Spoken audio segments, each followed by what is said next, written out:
Update po tayo mga boss sa Farm 6. Ganito na siya kalalaki mga boss. Itong Farm 6. Bali kakatapos ko lang itong pinatubigan mga boss. Itong Farm 6. Saka inisprayan ng pangdamo mga boss.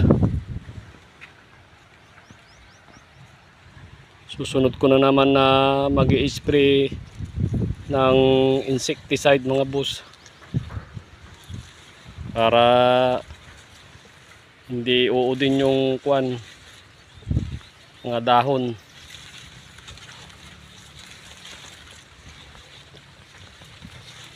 Farm 6 update mga boss.